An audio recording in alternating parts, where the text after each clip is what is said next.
julio de 2025, el sol cae a plomo sobre Carolina Wilga. Ha estado perdida durante 11 días, ha vagado 15 millas, ha agotado hasta la última gota de su fuerza y ahora ya no puede avanzar más. Aquí afuera. Está completamente a merced del desierto australiano y estás a punto de descubrir que su destino no es una excepción. Es una realidad sombría. No necesitas un título en geografía para notarlo. Australia tiene mucho espacio vacío. La gente se queda en la costa como si temieran comprometerse. Y cuando miras un mapa, puedes ver por qué solo hay 837 personas por milla cuadrada en Oz. El equivalente más cercano en el mapa es el Sahara. El 90% de los australianos vive a menos de una hora del mar. ¿Son las vistas impresionantes, las playas perfectas? ¿O porque lo que hay tras la costa parece un programa de supervivencia sin fin? Vamos a averiguarlo. El primer lugar que muestra las tierras vacías de Australia es Coober Pit. Con unos 1.400 habitantes, está a 526 millas al norte de Adelaida. Muchos la llaman capital mundial del ópalo por sus brillantes piedras. El comercio es lo suficientemente grande como para mantener lo que parece ser un pueblo normal, pero no te dejes engañar. Esos edificios están casi vacíos. Solo son accesos al pueblo real.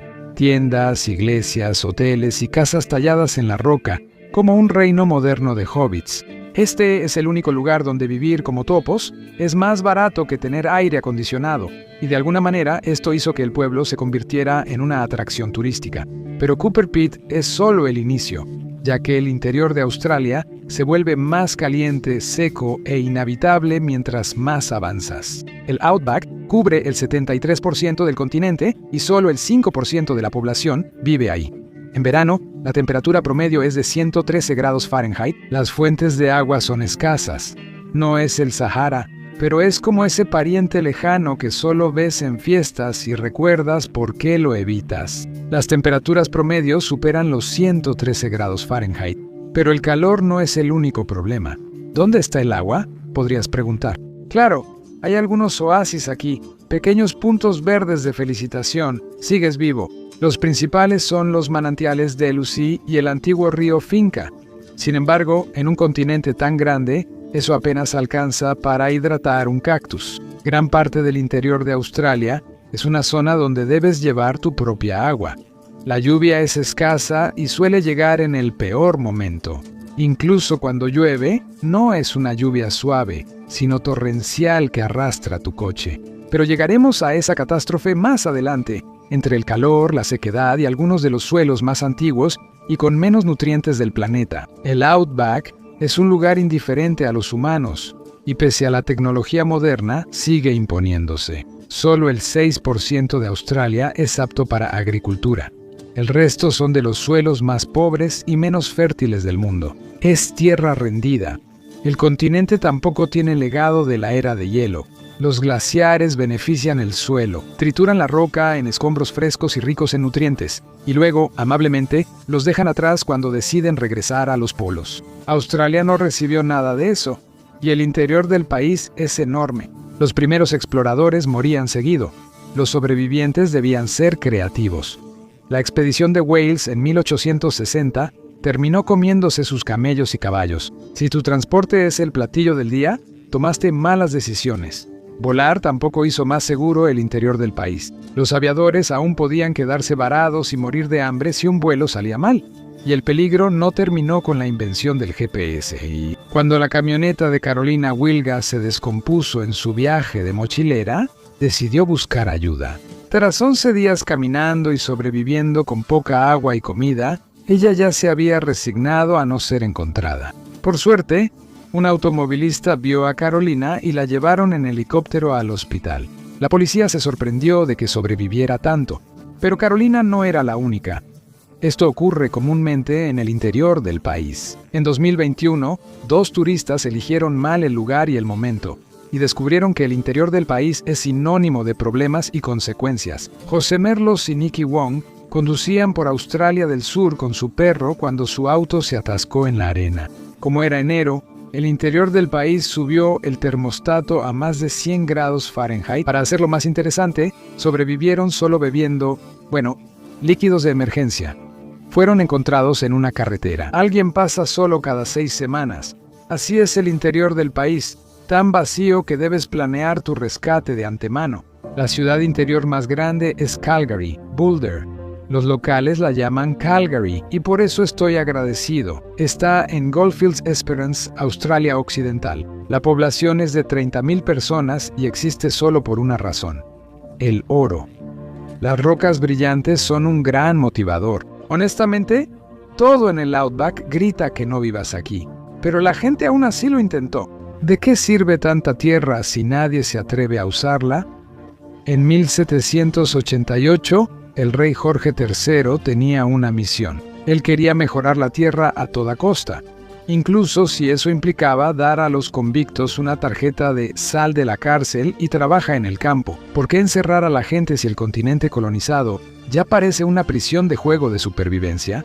Aunque para ser justos, Jorge no deliraba del todo. En un mapa, la geografía parecía prometedora, más o menos. El interior tiene pocos ríos, pero destaca el río Murray, que supera las 1,500 millas de longitud. Es la cinta de agua más grande de Australia y sus afluentes forman 5 de sus ríos más largos. Si sumas todo, tienes una cuenca que cubre una séptima parte de todo el continente. Eso es un premio agrícola, pero desbloqueaste un Marte húmedo. Aún así, los colonos apostaron más e inventaron el llamado de la lluvia. Asesinaron árboles y limpiaron el 44% de Nueva Gales del Sur. ¿La recompensa? Nada.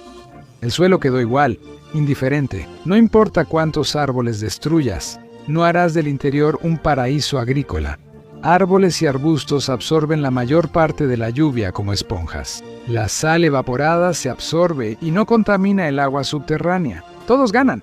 Pero cuando empiezas a usar el hacha para hacer tierras de cultivo, más lluvia se filtra en el suelo, y eso significa más sal. Tus campos ahora son agua de salchicha caliente. Así que el interior de Australia no sería el próximo Iowa, sino una lámpara de sal gigante. Si te gustan estos análisis de geografía, suscríbete al canal.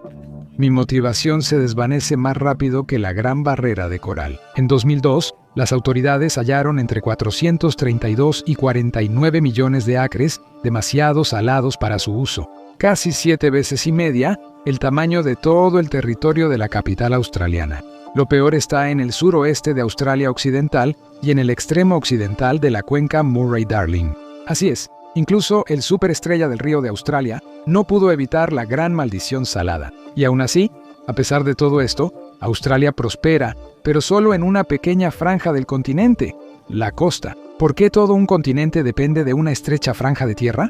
¿Por qué casi todas las ciudades importantes surgieron donde el océano se encuentra con la costa? ¿Y qué implica eso para el futuro de Australia? Analicémoslo. Australia aún produce mucho más alimento del que consume. Exporta el 70% de su producción agrícola, unos 90,000 millones de dólares australianos, en 2023 y 2024.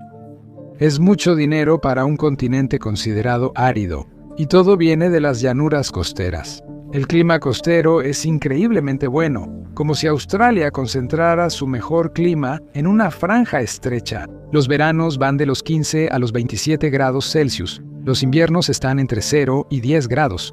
Mientras tanto, el Golfo Oriental recibe entre 150 y 165 centímetros de lluvia. La llanura costera de Swan tiene clima mediterráneo suave y la del sureste es de los pocos lugares templados del hemisferio sur. Este es el Costco de Australia, donde crece casi todo: trigo, caña de azúcar, frutas y verduras. A diferencia del Outback que está junto, el continente enfrenta una crisis de identidad. Sin embargo, el clima ideal no es la única causa de la concentración de civilización en la costa. Para conocer el secreto, ve a Nueva Gales del Sur.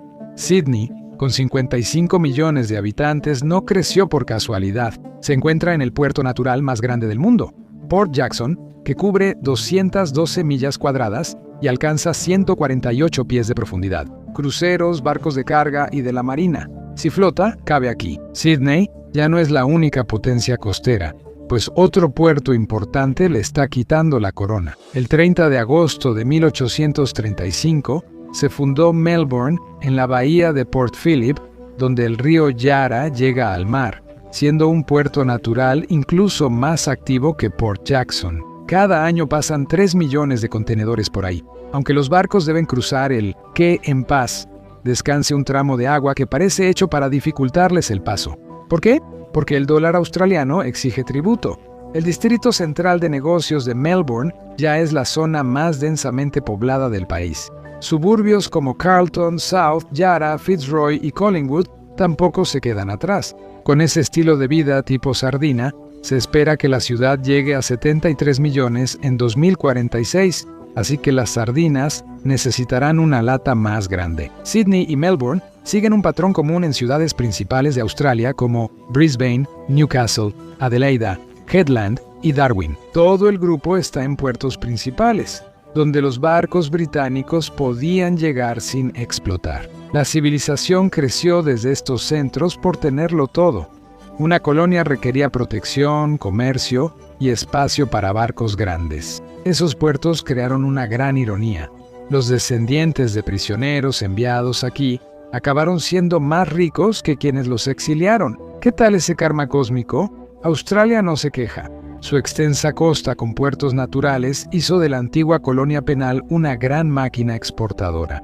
No solo alimentos, sino también oro, mineral de hierro, gas natural y petróleo. Básicamente cualquier cosa por la que el resto del mundo esté dispuesto a pagar. Si es brillante combustible o explota, Australia lo exporta. Australia puede parecer hostil, pero bajo un continente con más de 20 billones de dólares en recursos naturales, el octavo del mundo, opera gracias a los auges mineros. La fiebre del oro de la década de 1850 fue el momento en que el lugar dejó de parecer un castigo de por vida y empezó a verse como una startup con potencial de crecimiento infinito.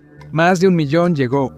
La población creció de 430,000 en 1851 a 17 millones en 20 años. Las exportaciones de Nueva Gales del Sur y Victoria crecieron 6 veces. Nada mal para un lugar que se suponía que era una cárcel con quemaduras de sol. La fiebre del oro continuó con una segunda ola. A finales del siglo XIX surgieron nuevas minas en Australia Occidental, Queensland y el oeste de Nueva Gales del Sur. Solo Australia Occidental pasó de 48,000 a 180,000 personas entre 1890 y 1901. Nada mueve a los humanos más rápido que la promesa de oro, salvo quizá el Wi-Fi gratis. Nuevas ciudades en auge surgieron después, incluyendo Calgary, que nació en la década de 1880 fiebre del oro y todavía sigue viva porque el oro aún no se ha acabado. Aquí está una de las minas de oro a cielo abierto más grandes del mundo, llamada el Superpozo. Broken Hill, en el interior de Nueva Gales del Sur, fue fundada en 1883 y aún existe, lo que la hace sobresaliente del Outback. Como en Calgary, la minería continuó. Broken Hill está sobre uno de los mayores depósitos mundiales de plata, plomo y zinc. Según los estándares del Outback, el clima es agradable, no te pones rojo ni te cueces vivo. Las máximas en enero llegan a 93 grados Fahrenheit. Hace calor, pero no es insoportable. Había dinero por ganar y solo requería algo de sufrimiento. Todos ganan, avancemos a la actualidad. China decidió que volverse rico era glorioso, y Australia se volvió su ferretería favorita. Carbón, gas natural, hierro y mineral. Todos los elementos básicos que necesitas para construir ciudades fantasma en las que nadie vive. El último auge minero alcanzó su punto máximo en 2010 y llegó al 8,5% del PIB de Australia. Surgieron nuevas ciudades en auge como Karratha y Port Hedland, que parecen costeras pero actúan como el interior. Incluso en invierno, alcanzan 32 grados Celsius. Después el auge acabó y los valores de las propiedades cayeron. Entre 2012 y 2017, los precios de casas en Karratha bajaron 65%. La ciudad interior de Newman exclamó: "Struth, sujétame la cerveza", y cayó un 82%. Actualmente, Newman tiene pocos habitantes. Karratha tiene cerca de 17,000 y Port Hedland unos 15,300. Ciudades como Broken Hill tuvieron su auge en 1966 con 30,000 habitantes, pero desde entonces han disminuido. Así es la vida en un pueblo minero. La gente llega, trabaja hasta que se termina el dinero y se va. Pero las grandes ciudades costeras como Perth, Sydney y Melbourne son diferentes. Siempre pasa algo. La economía de Australia es diversa. Minería y agricultura solo son parte del todo. Australia también es un peso pesado financiero, tiene comercio minorista, desarrollo inmobiliario, tecnología, lo que quieras, Australia lo tiene. Y todo funciona. Las ciudades costeras tienen puertos que mueven todo. El interior produce. Estos puertos naturales son arterias que mantienen viva la economía. Las costas ofrecen todo lo necesario para el éxito de una civilización. En teoría, estas ciudades pueden crecer sin límite. Quizá porque aquí tampoco el problema del agua se ha resuelto mágicamente. Las grandes ciudades consumen agua como adolescentes con bebidas energéticas y negocios. Peor aún, los centros de datos, incluso los que mantienen este video, consumen entre 11 y 19 millones de galones diarios y sigue aumentando. ChatGPT no surge solo. Sin agua, estos edificios serían más calurosos que el desierto australiano en enero. Aunque llueve en la costa, Australia sigue siendo el lugar habitado más seco del mundo. La Antártida es más seca, pero no cuenta. Australia tiene ciudades activas, mientras que la Antártida solo alberga aves y pingüinos. Hasta 1997, Australia gestionaba bien la cuenca del Murray y sus represas mantenían el agua fluyendo. No era lujoso, pero la gente podía cepillarse los dientes.